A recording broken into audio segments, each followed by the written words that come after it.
Hi, I'm Kat, and I'm in the BA test kitchen to have a super secret conversation about Chris Morocco. Once again, we're putting Chris's super taster abilities to the test. This is Maangchi's budae jjigae, also known as army base stew. I'm challenging Chris to recreate this dish using all the ingredients in just one day. He'll be able to taste it, touch it, smell it, but at no point will he be able to see this dish. At the end of the day, we'll be able to see his final creation, and I'll be the judge.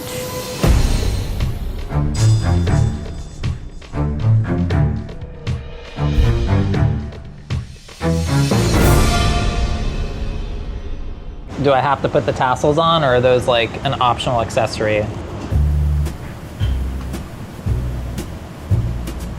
Whoa, interesting. Sort of like a palette of flavors that sort of put me in the mind of like garlic ginger scallion, and then also like braised pork.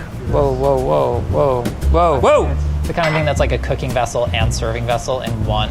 Cooking something or assembling something directly in like a hot earthenware vessel is like part of the foundational technique of the dish. I'm thinking specifically about like dulsat bibimbap. Wow, so I'm getting a lot of what seems to be like raw garlic and some kind of wheat-based noodle. I'm getting like a medium spicy, I would assume pork sausage. And what's this? A rice cake? It's like a garlicky, oily drizzle. Whoa. That I would call pork belly. Sort of has the texture of bacon, but without the intensity of bacon. Wow, this is like quite the grab bag of things, huh? So we've got tofu. Have no idea what that is. Maybe it's Spam? I don't know that I've ever had Spam.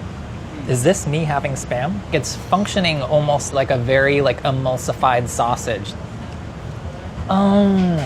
Kimchi.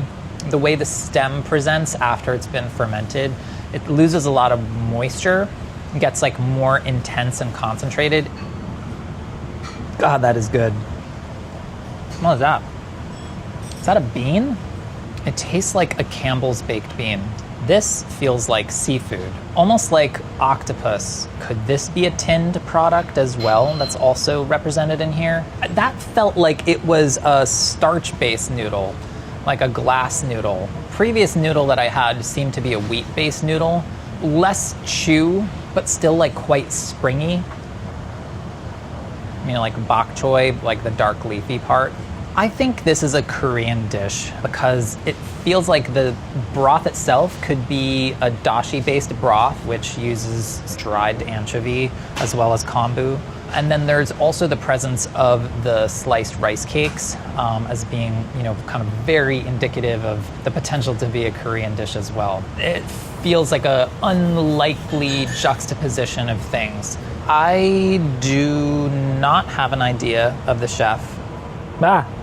Tassel down. I need to get cracking making an ingredient list and then have my first attempt. Oh, Jesus. Fuck. There's a lot of elements here. I'm gonna start with the broth, kombu, salted anchovy. Then I think we need to build the soup, scallions, garlic, gochugaru, the Korean chili flake, gochujang, kielbasa / andouille, rice cakes, pork belly. We need kimchi, creamy firm tofu, Spam. We need American baked beans, bok choy, tinned octopus or abalone, kind of ramen type noodle, and then like a mung bean or potato starch noodle. This is certainly the biggest ingredient list I've had in a very long time. All right, it is time to take my first shot at the dish. So there's a lot of things here. You know, you see the presence of foods like Spam in Pacific Islands, in Hawaii, in Japan, you know, because of like American troops stationed in these places. I imagine something similar could be going on with Korea, right? I'm going to take some kombu. Kombu is kelp. Put it in a pot with some water, let it kind of soak and hydrate while I'm fishing out the innards of those anchovies. We're just gonna take some of the heads off. What I noticed was that like there was a lot of flavor coming from the broth, but it wasn't necessarily coming from like pork. The broth itself didn't have tons of like kind of like fatty richness. I can't remember when these are supposed to go in, but let's just assume now. My hunch is that dashi forms the base of the broth that I'm trying to recreate right now. Is there a bowl that I can have? Hey, what's up? See it? Oh. Made in Japan. Sliced yellow onion here. I'm gonna make like a fast little like garlic oil thing. In my mind, there is this very punchy, garlicky drizzle being put onto this thing before it gets served. The anchovy has not really fully softened yet. The kombu certainly has. It tastes surprisingly meaty. I feel like I had a section of scallion. We've got like our bok choy leaves. I'm not sure if this is correct or not. Felt like there could be some like leaf. So when I think of andouille sausage, I think of something that's like a good bit spicier than kielbasa. Kielbasa is a little on the milder side. So now Spam. I mean, yeah. It's got a very particular smell. More like braised pork than like ham in a lot of ways. This is uncured pork belly. It's pretty remarkably versatile. I'm gonna cut the tofu now. I think once you get this in the broth, it's gonna, kind of soften. It's certainly gonna absorb a lot of the flavors of the broth. God, I love these things. So these are rice cakes, or tok. We're gonna do our glass noodles first. A glass noodle is a noodle that uses starch instead of flour. Not usually quite as bouncy, chewy as a wheat-based noodle. It like truly looks like glass, The dashi has been strained, the kombu and the anchovy has been removed, and now I just have the dashi liquid right here. A little bit tan, a little bit blush. So I'm just trying to fish the noodles out, and I want to get this under some cold water just so I can stop the cooking process. The million-dollar question is, do we live in a world in which, glass noodles and wheat noodles would ever coexist in a dish? Knowing that Shin is a Korean company certainly makes me feel like it's at least a little bit more possible that like you'd have like wheat noodle and a glass noodle. We're gonna start with the pork belly. Just the fibers of my DNA are screaming for me to give that a little bit of a head start in terms of rendering some of that fat in there. The order of operations in terms of like, you could put all these ingredients together like 10 different ways. And a lot of how you do it has to do with, your own kind of cooking intuition and your experience built up over time. And a lot of that comes from the tradition you grew up in. Don't privilege your own knowledge, but don't discount it either. So I'm gonna turn the oil off. It's like everything's pretty evenly light golden there. I'm gonna go with about a tablespoon of gochugaru. It has a tendency to give broths like a lot of like color, depth, and of course like add some spiciness too. This is dashi going in. The decision for the minute is to not add gochujang for this first version. If you're gonna sit there and make dashi from scratch, why bother putting the gochujang in there? We need some salt. Pretty happy with the dashi actually. I think we can start to put some of these elements in here. Remind me to count the Spam next time. Got random sea creature. I rinsed the brine off of it just because like it was so lemon forward. Could this be a tinned product as well? Almost like octopus. We've also got our baked beans. Beans I think just get scattered on top. I'm a little concerned, but that's why they call it a test kitchen. The prospect of like 2 noodles in here, that's really got me freaked out. So I'm taking this off the heat now. We'll do a little drizzle of the garlic oil. This is sure to not make a difference, so that's good. So first things first, I want to try that broth. It's got a little bit of kick between like the andouille, all that gochugaru. There's a fair amount. Glass noodles, so springy, big fan. The ramen style noodle, it really has a flavor of its own. I gotta try a piece of this andouille. Andouille is hot. It really, really, really kicks. The bean. I swear to God, that's what it is. The broth to me here tastes really good on its own. The thing that would cloak it in even more flavor would be something like the gochujang. So I'm mixing a little bit of gochujang into some of the broth. I mean, it is wild what a difference it makes. Because this is already spicy, the biggest transformational quality of the gochujang is the miso element. I don't mean to say that like there's miso in here as an ingredient. I mean to say that there is fermented soybean in here, which is giving it a miso-like quality. That is enhancing the overall flavor of the dish. It's not this octopus. I'm just saying it could be an octopus. Ooh, a bean. The beans bow to no one.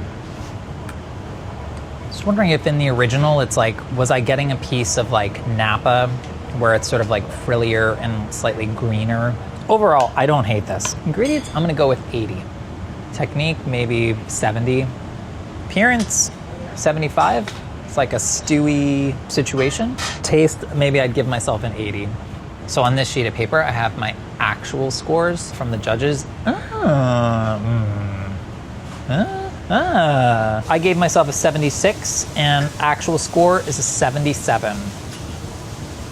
I think things to certainly look at are like whatever this seafoody thing might be, considering the inclusion of gochujang in the next version, and then also like the garlic oil. It doesn't feel like it's adding a whole lot to this. The things we do. Yeah, two different textures. Feeling good about two different noodles. Number two, I feel like I got a scallion green sausage. The andouille was much spicier than this. I think we gotta go with kielbasa. Smaller pieces of tofu. I should cut the block in half again. I mean, it tastes like not unlike squid. It's just the piece is sort of irregular. Rubbery is here, like it's right there, you know?